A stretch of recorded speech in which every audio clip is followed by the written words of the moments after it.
Where Brooklyn at? Where Brooklyn at? Welcome into NBA Tonight alongside Antonio Davis. I'm Cassidy Hubbard. That's the question we've been asking all season. Maybe they were waiting for the new year to show up. The Nets looking for a fifth straight win and second against the Heat this season. Meanwhile, Miami shorthanded without D-Wade, James Batty and Mario Chalmers looking to avoid the New York sweep, and both teams debuting their nickname jerseys. LeBron James, King James, Paul Pierce, The Truth, Ray Allen, Jesus Sothersworth, Kevin Garnett, Big Ticket. How about Jeff Van Gundy? The nicknames they should have used and only could use Here we go. are the ones their mothers called them when they were little, like Little Boo Boo or something like that. I think Jeff Van Gundy also had notorious JVG. That was great. Was nice. Joe Johnson had JJ on the back of his jersey, also known as Joe Cool, and he was also Johnny Red Hot, or Joe Red Hot, early on. Shot 9 of 10 from the field, 4 of 4 from beyond the arc in the first quarter, 22 points in the first frame.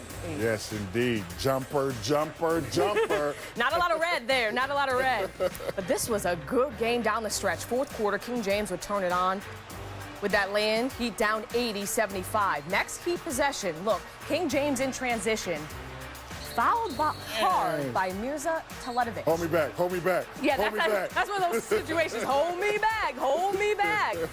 James, after the game, said he went around my neck. That was my take. Not happy. He was saying that was not a basketball play. Do you agree? I think it was just a little love tap, just to slow him down. He's so big, if you don't grab him like that, he's going to dunk on you. Mm-hmm. Or that. Yeah, exactly. Here, again, in transition, all over The Truth. Heat down 1. Few plays later, LeBron through the lane, just using that muscle, as you said. Heat up 1. Now, just over a minute to play in the fourth. After having a hot first half, Joe Johnson with his first basket of the second half. Nets back up 89-88. Just over 5 seconds to play. Game tied at 88. The Truth with the chance to win it. And, oh, they lied to him. Not going to happen. Game would head to overtime. In extra time, Heat down 4. Chris Birdman Anderson gets the tough lay-in to go, showing flexibility there. Nice for the Birdman. And then next Heat possession, King James called for the offensive foul, his 6th. Right call, AD. Yes, it is. I think Sean Livingston did a great job of moving his feet. So King James fouls out for the first time since 2008. Under 10 seconds to play, make way for Coltrane. Coltrane. Ties the game up at 93. So with 3.3 seconds to play, The Truth again for the win. No Joe Johnson on that last shot. He's their Joe Cool. So the game would go to double overtime without LeBron. So Nets up 2. Joe Johnson, floater in the lane, part of his 32 points. Few plays later, The Truth. All right, there we go, buckets there. He's the truth. He had 23 points in the game. The Nets, they win 104-95. They won a season-high 5 straight games. They're 2-0 against the Heat this season. The Heat have already dropped 7 games against teams below 500 this year. Last season, they went 36-4 against teams below 500.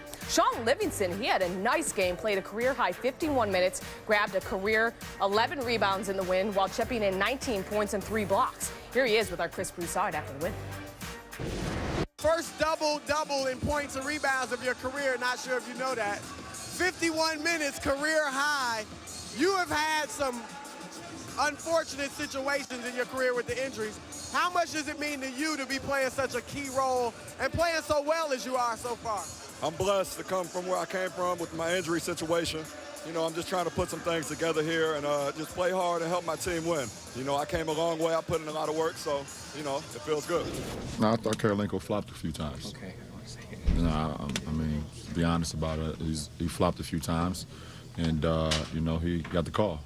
And I thought the last one that fouled me out it could have been a charge for sure, you know, but he kind of put his hands on me, you know, as I drove, and that got him off balance, and then he was able to get the call. But, you know, Karolinko definitely flopped on me a couple times and got the call.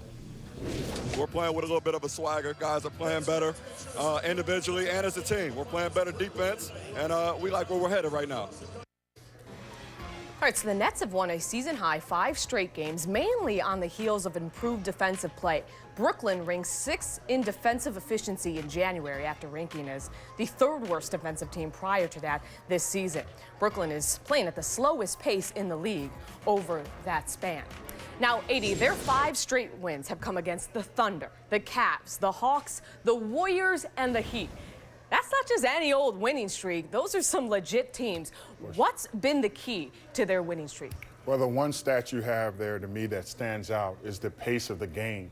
If you slow the game down and you get guys like Kevin Garnett and Paul Pierce in a situation where they're not playing so much in transition, where they're playing in half court, they're able to slow everything down and just execute offensively, then go down and execute defensively to have a great shot. But the biggest key to me is this guy right here. I think Sean Livingston did a great job on LeBron. The first time he got bodied up.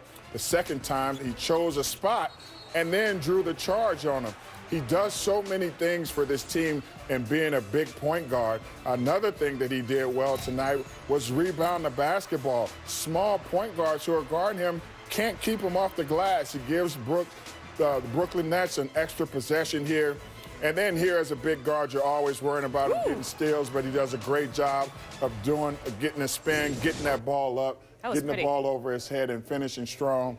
I love the way he played tonight. And like he said, he put in a lot of work. So I'm glad to see the young man having some success. It's crazy to say they don't miss D. Will, but the Nets are outscoring opponents by 33 points with Livingston on the court during their win streak. They've been outscored by 6 points when he's on the bench.